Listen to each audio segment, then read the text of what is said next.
Well, thank you for this honor, the committee, the Pima County Hall of Fame, and it's a special honor on behalf of Tucson High School, who I represent, and obviously my family. I want to thank all my coaches in the past that obviously molded me and given me the things that have impressioned me to be the coach that I am today. I've got guys like Bert Otero, who was here earlier, who was my American Legion coach.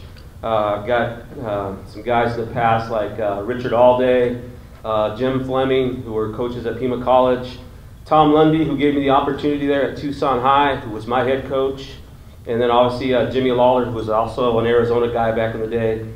He was my coach over at UTEP. So, I've had a great mentoring group of men who showed me what the game of baseball is really all about. Besides that, also, I stand in a great situation. Obviously, the victories and the honor of being here is not because of me. It's because of all the great athletes that obviously came in my direction. And obviously, I happen to play at a school that has the richest tradition of sports in the United States. We have the winningest tradition in baseball, the winningest tradition in football, basketball, and yes, we know the early days were great.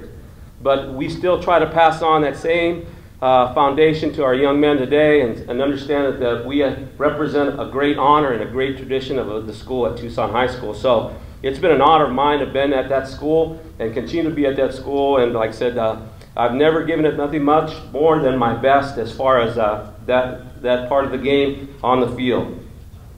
What other people obviously have been impressionable and helped me along the way. I can't thank all my assistant coaches that are here today that I invited. It's not an easy job to be out there by yourself, and most of these guys that have come out to help me, obviously I couldn't have done it without them. And they came out really with no pay. They all come out for the love of the game and teaching the game to our young men and making them to become better players, better athletes, and better persons in life.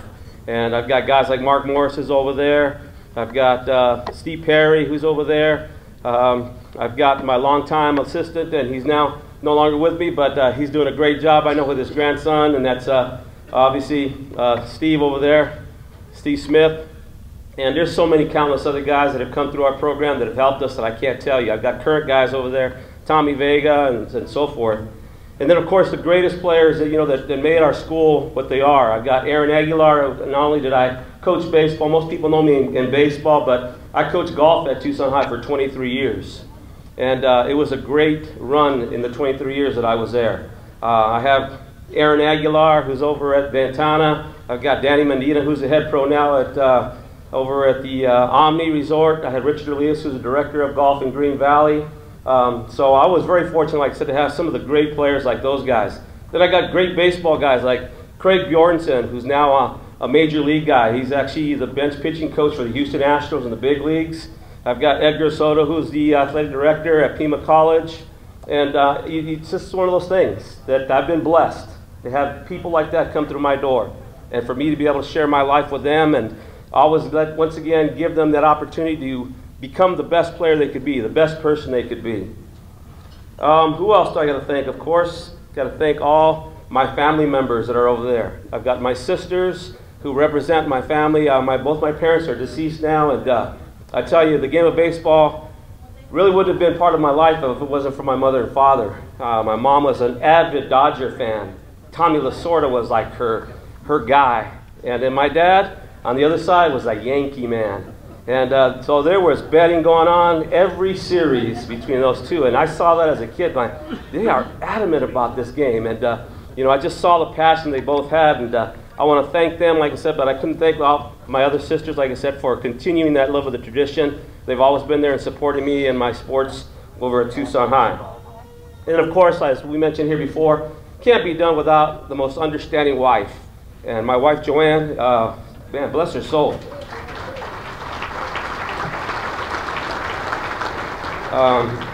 Having to live your life without your husband sometimes. Us head coaches, we know that.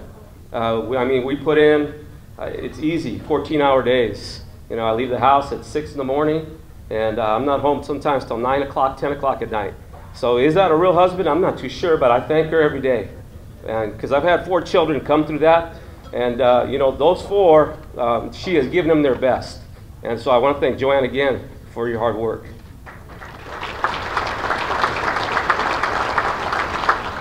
Then, of course, we got our booster club. In today's world, you can't make it happen and continue in the new sports that we have today unless you have a great booster club and family of parents that come in that really are supporting you and what you're trying to do in your program.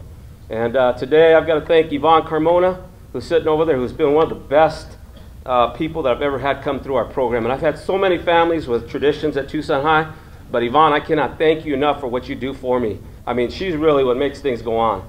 If I have to have anything take place, see Yvonne.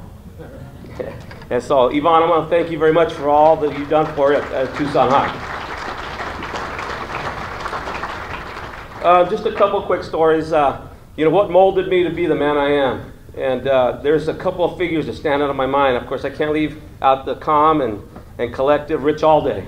Richard, I know he wanted to be here. I don't think he's here today, but I know I talked to him, says, Oscar, I'm going to try to get there. I want to be there for you.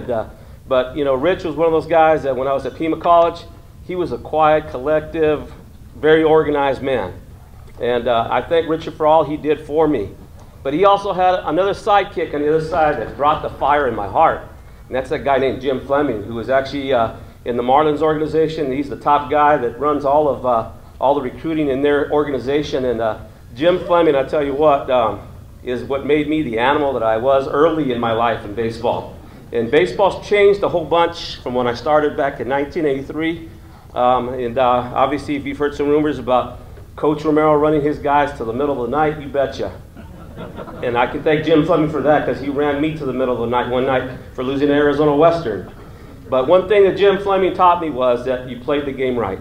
You played it between the lines. You weren't going to be a guy who was going to show off and you were going to talk, smack. You were going to play the game between the lines. And that's really what it was all about. And that's why we ran when we couldn't control our emotions and that we didn't give our best between those two lines. And so Jim Fleming, I know he couldn't be here. He's all the way. Lives in Oklahoma today. And I know that I had to make sure I mentioned his name because he really was a force in my life.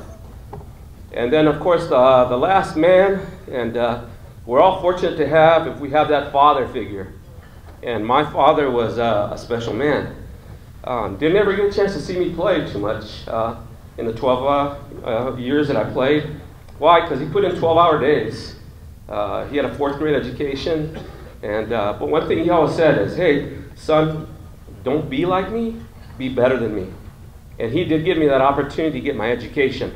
And yes, he wasn't there to watch my Little League days. He wasn't there very little to watch my high school days.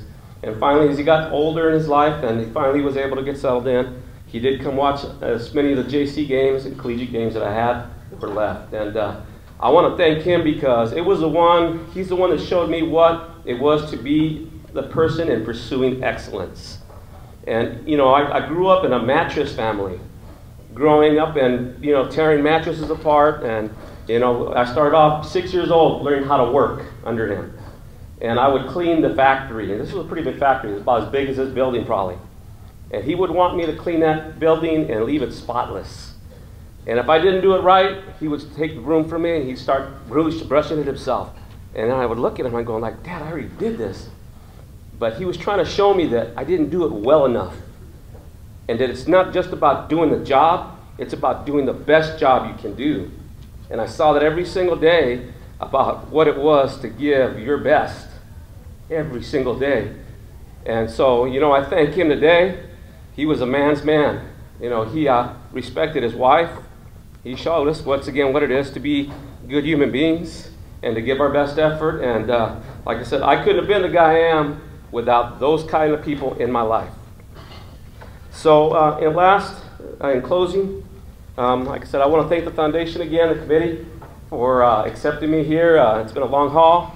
A lot of times we as people think that these type of things don't happen until you're deceased.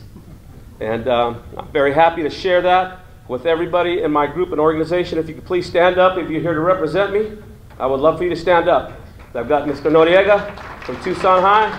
I got my golf table assistant coaches, my family, all my assistant coaches, my family, my mother-in-law and father-in-law.